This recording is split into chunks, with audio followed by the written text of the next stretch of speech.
சட்டமன்றத்திலே இன்றைக்கு எதையும் சாதிக்க முடியாத எதிர்க்கட்சித் தலைவர் எடப்பாடி பழனிசாமி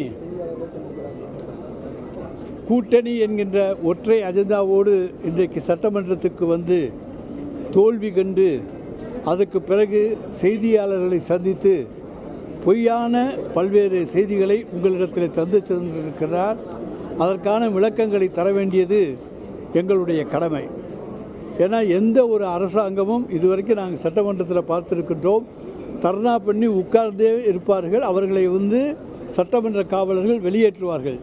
ஆனால் ஜனநாயகத்தில் அக்கறை கொண்ட எங்களுடைய மாண்புமிகு முதலமைச்சர் அவர்கள், நீங்கள் என்ன சொல்ல வேண்டுமோ சொல்லுங்கள், எதை நீக்க வேண்டும் என்று சொல்லுகிறீர்களோ அதை சொல்லுங்கள், அதை பார்த்து நாங்கள் பரிசீலித்து நீக்குகிறோம் என்று வெளிப்படையாகவே எழுந்து நின்று சொன்ன பிறகும் அவர்களால் எதை நீக்க வேண்டும் என்று சொல்ல முடியவில்லை. எங்கள் அருகிலே இருந்தவர்களெல்லாம் கேட்டால் எதை நீக்க வேண்டும் என்று கேட்டால் எதை நீக்க வேண்டும் என்று சொல்ல முடியாத அளவுக்கு அன்றைக்கு ஒரு தர்ணா நாடகத்தை நடத்தினார்கள். அதனாலே இன்றைக்கு தோல்வி முகத்தோடு வெளியே செய்தியாளர்களை சந்தித்திருக்கிறார். அவர் சொல்லுகிறார், திருவாரூரிலே, திருச்சியிலே, நாகையிலே, நாமக்கல்லிலே யாருக்கும் எதுவும் ஏற்படவில்லை என்று. திருச்சியிலையும் மக்கள் பாதிக்கப்பட்டிருக்கிறார்கள், மயக்கமடைந்திருக்கிறார்கள், ஆதாரங்கள் இருக்கின்றன. நாமக்கல்லிலே அன்றைக்கு 35 பேர் பாதிக்கப்பட்டிருக்கிறார்கள். அதே போல் நாகப்பட்டினத்திலே 5 பேர் பாதிக்கப்பட்டிருக்கிறார்கள். இப்படி சென்ற இடங்களிலெல்லாம் அந்த டிவிக்கு கூட்டம் நடந்த இடங்களிலெல்லாம் மக்கள் கூட்ட நெரிசலிலே பாதிக்கப்பட்டிருக்கிறார்கள். அந்த கூட்ட நெரிசல் எதனாலே வந்தது? அதை நீங்கள் நன்றாக எல்லோரும் சிந்தித்து பார்க்க வேண்டும்.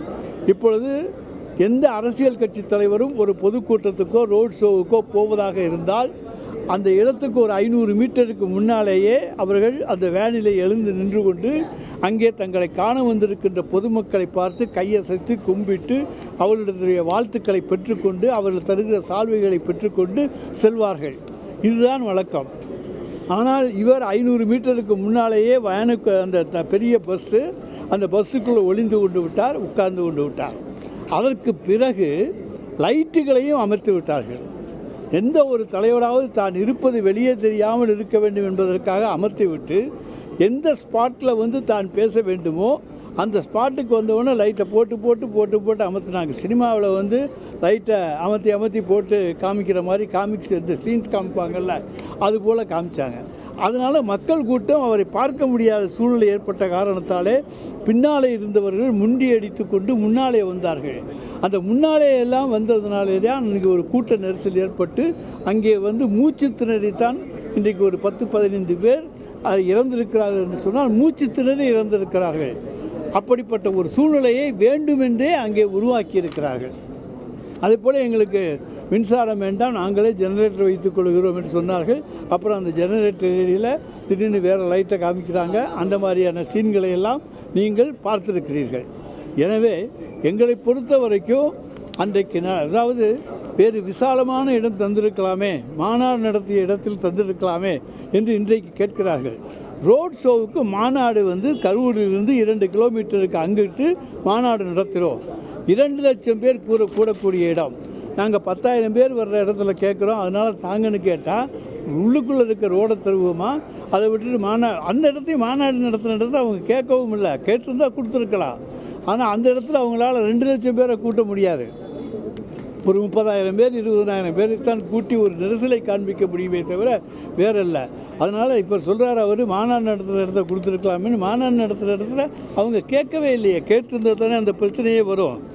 அதனால் அவங்க கடைசி அவங்க கேட்ட இடம் 2 நாளைக்கு முன்னாலே எடப்பாடி பழனிசாமி பேசின இடம். அந்த இடத்த தான் கோர்ட்டில் கேட்டாங்க. கோர்ட்டினுடைய அனுமதியின்படி அந்த இடம் அவங்களுக்கு கொடுக்கப்பட்டது. இதுதான் அந்த தமிழக வெற்றி கழகத்துக்கு டிவிகேக்கு கொடுக்கப்பட்டது.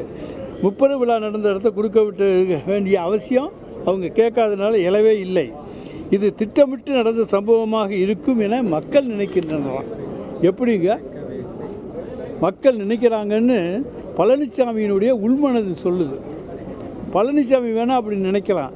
ஆனால் எங்களுடைய மக்களை பாதுகாக்க வேண்டிய பொறுப்பு எங்களுக்கு. அந்த 41 பேர் இறந்தவுடன் உடனடியாக கதறி துடித்து மனிதாபிமானத்தோடு அங்கே இரவோடு இரவாக அங்கே போஸ்ட்மார்ட்டம் நடத்தி அந்த உடல்களை ஒப்படைத்து காயம்பட்டவர்களுக்கெல்லாம் தேவையான உதவிகளை செய்து அவர்களை காப்பாற்றிய அரசு எங்களுடைய திராவிட மாடல் அரசு. அது கேட்குறாரு, 3 டேபிள் தானே அங்கே போஸ்ட்மார்ட்டத்துக்கு இருந்துச்சுன்னு. போஸ்ட்மார்ட்டத்துக்கு 3 டேபிள் தான் இருந்துச்சு. ஆனால் மாவட்ட ஆட்சித்தலைவருடைய அனுமதி பெற்று 8 டேபிள்கள் அங்கே போடப்பட்டன. யார் வேணாலும் போய் பார்த்துக்கலாம், கேட்டுக்கலாம். அந்த உயிரிழந்தவருடைய குடும்பங்கள்கிட்டே போய் கேட்டுக்கலாம். 8 டேபிள் போடப்பட்டது.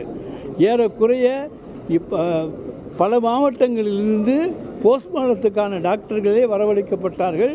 அவர்கள் 5 டீம்களாக பிரிக்கப்பட்டு போஸ்ட்மார்ட்டம் மறுநாள் மதியம் வரைக்கும் ஒரு மணி 11 12 மணி வரைக்கும் நடந்தது. எனவே போஸ்ட்மார்ட்டமும் வீடியோ ரெக்கார்டிங் செய்யப்பட்டிருக்கிறது. எனவே இதில் எந்த அவசரமும் நாங்கள் காமிக்கவே இல்லை, காமிக்க வேண்டிய அவசியம் கிடையாது. எனவே முதல் நாள் ராத்திரியே எல்லா மாவட்டங்களிலும் பக்கத்தில் திருச்சியிலிருந்து, திண்டுக்கல்லேருந்து, கோயம்புத்தூர்லேருந்து, புதுக்கோட்டையிலிருந்து இப்படி எல்லா மாவட்டங்களிலிருந்து டாக்டர்கள் வரவழைக்கப்பட்டார்கள். எனவே தான் அங்கே 1500க்கு மேற்பட்ட டாக்டர்கள், செவிலியர்கள் போன்றவர்களெல்லாம் இருந்த காரணத்தால் தான் அவ்வளோ பெரிய கூட்டத்திலேயும் அடிபட்டவர்களை எங்களாலே காப்பாற்றி பலருடைய உயிரை காப்பாற்ற முடிந்தது. அதற்கு அரசு இரவோடு இரவாக எடுத்த நடவடிக்கை தான் காரணமே தவிர வேறல்ல. எனவே இப்படி மக்களையெல்லாம் காப்பாற்றுகின்ற அரசாகத்தான் நாங்கள் இருக்கிறோமே தவிர, எங்களுடைய தலைவர் தளபதி இருக்கிறாரே தவிர, இன்றைக்கு மக்களை எல்லாம் நசுக்க வேண்டும் என்கின்ற எண்ணம் எங்களுக்கு இல்லை. மக்களை காப்பாற்றுகிற அரசு. குடிக்க தண்ணி கூட குடிக்கலை அப்படின்னு சொல்கிறாங்க. நாங்கள் அவங்களெல்லாம் தண்ணி அங்கே அரேஞ்ச் பண்ணி வச்சுருக்கணும், வைக்கலை. ஆஸ்பத்திரிக்கு வந்தோன்னே கேட்டால் அங்கே தண்ணி இல்லை. உடனே எங்களுடைய மாநாட்டுக்காக வைத்திருந்த தண்ணி பாட்டில்களுக்கு கொடுத்தால் அதில் ஸ்டிக்கர் ஒட்டியிருக்காங்க. ராத்திரி ஸ்டிக்கர் ஒட்ட முடியுமா? இப்படியெல்லாம் கேவலமான புத்தியோடு தான் இன்றைக்கு எடப்பாடி பழனிசாமி பேசிக்கொண்டிருக்கின்றார். இதை வைத்து அரசியல் செய்யலாம், கூட்டணி சேர்க்கலாம் என்றெல்லாம் கனவு கண்டு கொண்டிருக்கிறார். எத்தனை கூட்டணிகள் சேர்ந்து வந்தாலும் இன்றைக்கு நாங்கள் இந்த 5 ஆண்டு காலத்தில் எங்களுடைய முதலமைச்சர் செய்திருக்கிற சாதனைகள் திராவிட மாடல் ஆட்சியினுடைய 2வது பாகத்தை வெற்றிகரமாக நடத்த உறுதுணையாக இருக்கும். அடுத்தது இன்னொன்று சொல்கிறாங்க, ஐஏஎஸ் ஆஃபீஸர்ஸ் விளக்கம் கொடுத்தாங்கன்னு. அரசினுடைய திட்டங்கள் நாங்கள் என்னென்னலாம் செய்கிறோங்கிறத அமைச்சர்கள் சொல்வதைப் போல் ஐஏஎஸ் ஆஃபீஸர்ஸும் சொல்லலாம். கொரோனா காலத்தில் சொல்லியிருக்காங்க, வேறு பேரிடர்கள் ஏற்பட்ட பொழுதெல்லாம் சொல்லியிருக்காங்க. டெல்லியிலலாம் பல விளக்கங்கள் ஒன்றிய அந்த அரசினுடைய செயலாளர்கள்லாம் சொல்வது வழக்கம். எனவே ஐஏஎஸ் ஆஃபீஸர் விளக்கம் கொடுத்தாங்கங்கிறதுல என்ன தப்பு இருக்குது? என்ன நடந்துச்சு என்னங்கிறத ஐஏஎஸ் ஆஃபீஸ் சொல்கிறாங்க. அதில் என்ன தவறு இருக்கிறதா? அதை எதுலையாவது குற்றம் கண்டுபிடிக்கணும்னு நினச்சி பார்க்குறாரு அவர். எதிலையும் அவராலே குற்றம் கண்டுபிடிக்க முடியவில்லை. அதுதான் உண்மை. வேறு ஏதாவது சொல்லுங்கள். அப்புறம் சொல்கிறாரு டிஜிபிக்கு பதிலாக ஏடிஜிபி போனார்னு சொல்லி. அன்றைக்கி அவைலபிளாக அந்த மீட்டிங்கில் இருந்தார். உடனடியாக ஏடிஜிபி உடனடியாக போய் அங்கே விசாரணை செஞ்சார். அதில் என்ன தப்பு? போலீஸ் அதிகாரிகள் யார் வேண்டுமென்றாலும் போய் விசாரணை செய்யலாம். அதுபடி போய் செஞ்சார். காவல்துறை பாதுகாப்பு முறையாக வழங்கப்படலை, அதனால தான் இவ்வளோ பெரிய பிரச்சனைக்கு காரணம்னு எதிர்க்கட்சிகள் குற்றம் சாட்டினாங்க. டிஜிபி 500 போலீஸ் தான் அங்கே பாதுகாப்பில் இருந்தாங்கன்னா முதலமைச்சர் 606ன்றாங்க. பாஜகவுடைய நயனார் நாகேந்திரன் முன்னுக்கு பின் முரணாக டிஜிபியும் முதலமைச்சரும் பேசுகிறாங்கன்றாங்க. சார், மொத்தம் சரி எது தவறு? அதாவது ஊர்காவல் படையை சேர்த்து 660 பேர். இல்லை, அன்னைக்கு அது டிஜிபி சொல்லுன்றது தான் அவர் கேட்குறாங்க. இல்லைங்க, காவல்துறையினர் 500 பேர், ஊர்காவல் படையினர் 160, மொத்தம் 660 பேர் அன்றைக்கு காவல் பணியிலே இருந்தார்கள். இதுவரைக்கும் எந்த கட்சிக்கும் கொடுக்காத அளவுக்கு அன்றைக்கு பணி கொடுத்துருக்குறோம். இது 2 நாளைக்கு முன்னால் எடப்பாடி பழனிசாமியினுடைய கூட்டத்துக்கு ஒரு 135 பேர் என்னமோ தான் காவல்துறை 150 பேருக்குள்ளே தான் கொடுத்தாங்க. அதுவும் அன்றைக்கி கட்டுக்கோப்பாக 150 பேரை வச்சு மேனேஜ் பண்ண முடிஞ்சிச்சு.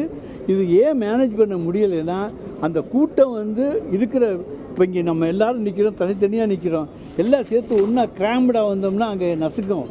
அந்த மாதிரி மூச்சு திணறல் யாருக்காச்சும் ஏற்படும். எனவே எல்லாம் சேர்ந்து கிராம்டாக வந்த காரணத்தால் தான் இந்த விபத்து ஏற்பட்டது. இது வேண்டுமென்றே, அதான் அவங்க உண்மையிலேயே மக்கள் மீது அக்கறை இருந்திருந்தால் தூரத்துலேருந்தே தன்னை காமிச்சிக்கிட்டு வந்திருக்கலாம். தான் நடிகர் தன்னை பார்க்க வருவாங்கங்கிறது அவங்களுக்கு நல்லா தெரியும். ஆனால் அங்கே உடனே லைட்டை அமர்த்திக்கிட்டாங்க. பஸ்ஸுக்குள்ளே இருட்டாக இருக்குது, திடீர்னு லைட்டை போடுறாங்க, திடீர்னு லைட்டை போடுறாங்க, அமர்த்துறாங்க. அப்போ ஏதோ ஒரு வேடிக்கை காமிக்கிறா போல இருக்கிற போது மக்கள் இன்னும் கூட வர ஏதோ ஷோ நடக்குதுன்னு தான் வேடிக்கை பார்க்க வர கூட்டமாக தான் அங்கே வந்தாங்க. வெளி மாவட்டத்திலிருந்து போலீஸ் வந்தாங்கன்னு சொன்னார். ஊர்காவல் படைன்னு சொல்லலை. டிஜிபியும் ஊர்காவல் படை சொல்ல, ஏடிஜிபியும் ஊர்காவல் படையும் வந்தாங்க. வெளி மாவட்டத்திலேருந்து எப்போதுமே இப்போ காலை அந்த 500 பேரில் வெளி மாவட்டத்தில் எப்போதுமே ஒரு சம்பவம் நடக்கிற பொழுது கரூர் மாவட்டத்தில் நடந்தால் பக்கத்தில் திருச்சியிலேருந்தோ திண்டுக்கல்லேருந்தோ வருவாங்க. அதனால் அதையெல்லாம் அவங்க சேர்த்துருக்காங்க. இனிமேல் நடைபெறக்கூடிய ரோட் ஷோக்களுக்கு வந்து முறையான வழிகாட்டு முறைகளை நீதிமன்றமே அறிவுறுத்திருக்காங்க. அது எப்போ வகுக்கும்? அது நீதிமன்றம் வந்து வழிகாட்டு நெறிமுறைகளை வகுக்க சொல்லியிருக்கிறார்கள். அது எல்லா கட்சியோடையும் சேர்ந்து இப்போ இடம் எப்படி எல்லா கட்சியோடையும் சேர்ந்து தான் நாங்கள் இடங்கள் செலக்ட் பண்ணோம். இந்த இடமெல்லாம் நாங்கள் மட்டும் திராவிட முன்னேற்ற கழகம் மட்டும் செலக்ட் பண்ண இடம் இல்லை, எல்லா கட்சிகளும் சேர்ந்தான். அதுபோல் இதுக்கு ரோட் ஷோவோ எது நடத்துவதற்கும் வழிமுறைகளை நிச்சயமாக எங்களுடைய மாண்புமிகு தமிழ்நாடு முதலமைச்சர் அவர்கள் ஆராய்ந்து கொண்டு வருவார்கள். எதிர்கட்சி தலைவர் பேச்சில் வந்து விஜய் வந்து நேரடியாக அங்கே போய் ஆறுதல் சொன்னது அதை பற்றி எதுவுமே பேசல. ஆமாம், ஏதாவது அரசியல் ஏதாவது காரணம் இருக்குது? அதாவது அப்போவே அவர் போயிட்டாங்க அங்கே. அதாவது அதைத்தான் குற்றச்சாட்டாகவே சொல்லுகிறோம். ஒரு சம்பவம் நடந்தால் எனக்கு மனசு வருத்தப்படும். ஆகா, என்னால் இந்த சம்பவம் நடந்து போச்சுன்னு உடனடியாக நான் அந்த இடத்துல போய் அவங்களுக்கு ஆறுதல் சொல்லத்தான் நினைப்பேனே தவிர என்னை காப்பாற்றிக்க நான் நினைக்க மாட்டேன். அப்படிப்பட்டவங்க அரசியல் தலைவர்களாக இருக்க முடியாது. எனவே அவர் அன்றைக்கி அந்த இடத்துல வந்து அதனால் தனக்கு அதில் சொன்னால் பாதிப்பு ஏற்படும் என்பதால் அதை பற்றியே எடப்பாடி பழனிசாமி பேசவில்லை. அடுத்து நிர்மல்குமார்லாம் வந்து கொஞ்ச நாள் தலைமறைவாக இருந்தாலும் சொன்னாங்க. வழக்கு சிபிஐக்கு மாறின உடனே வெளியில் வந்து பேட்டி கொடுக்குறாங்க. இதை எப்படி பார்க்குறீங்க? நீங்களே தான் சொல்லிட்டீங்களே வழக்கு சிபிஐக்கு மாறி இருக்கிறது, அதனால் வந்து இன்றைக்கு பேட்டி கொடுக்கிறார்கள் என்று. அதுதான் நீங்கள் சொன்னது தான், நீங்கள் உங்களுடைய கண்ணோட்டத்திலே தெரியுது. இங்கே இருந்தால் இப்போ இது சிபிஐக்கு வந்துருச்சு, இனிமேல் சிபிஐ கேட்டு செய்வாங்கன்னு நினைக்கிறாங்க. சார், சட்டப்படி என்ன செய்யணுமோ அதை அந்த காவல்துறை செய்யும். சார், இப்போ எதிர்கட்சி தலைவர் உள்ள பேசும்போது அருணா ஜெகதீஷன் வந்து தனி விமானத்தில் வந்தாங்க, அதே போல் வந்து அவங்களுக்கு குடிவே போடலை அப்படின்னு சார் பதிலளிச்சார். அதுக்கு இது தொடர்ந்து சார், அருணா ஜெகதீஷன் தனி விமானத்திலே வரலை, அதைத்தான் முதலமைச்சர் சொன்னார். எதிர்கட்சி தலைவர் தான் தனி விமானத்தில் வந்தாங்கன்னு சொன்னார். முதலமைச்சர் அதுக்கு விளக்கம் கொடுத்தார். அவங்க தனி விமானத்தில் வரல, எப்போதும் வர்ற பயணிகள் விமானத்தில் தான் வந்தாங்கன்னு முதலமைச்சர் சொன்னார். ஆமாம், தவறான கருத்துக்களை எதிர்கட்சி தலைவர் பதிவு பண்ணுறாருங்களா? ஆமாம், எல்லாமே எதிர்கட்சி தலைவர் இதில் முரண்பாடான கருத்துக்களை பதிவு செய்து நான் எல்லாம் இப்படியே சொல்லியிருக்கேன்னு சொல்கிறதுக்காக, சட்டமன்றத்திலேயே நான் பேசியிருக்கிறேன் என்று சொல்வதற்காக இன்றைக்கு முழுக்க பொய்யாவே பேசியிருக்கிறார். பொய்ப்பாடி பழனிசாமி அப்படின்னு வச்சுக்கலாம்.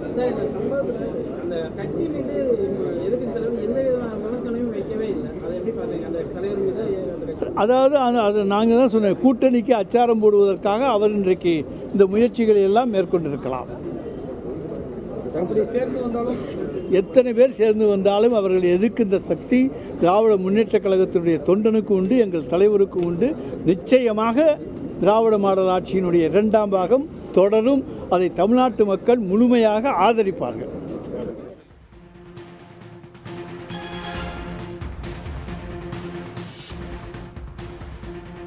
நீதிமன்ற அனுமதியின்படி தாவேகா கேட்ட இடம் பரப்புரைக்காக வழங்கப்பட்டது என்று செய்தியாளர்கள் சந்திப்பில் அமைச்சர் ரகுபதி தெரிவித்துள்ளார். எந்த அரசியல் கட்சிக்கும் வழங்காத வகையில் தாவேகா கூட்டத்திற்கு பாதுகாப்பு அளிக்கப்பட்டதாகவும் அவர் குறிப்பிட்டார்.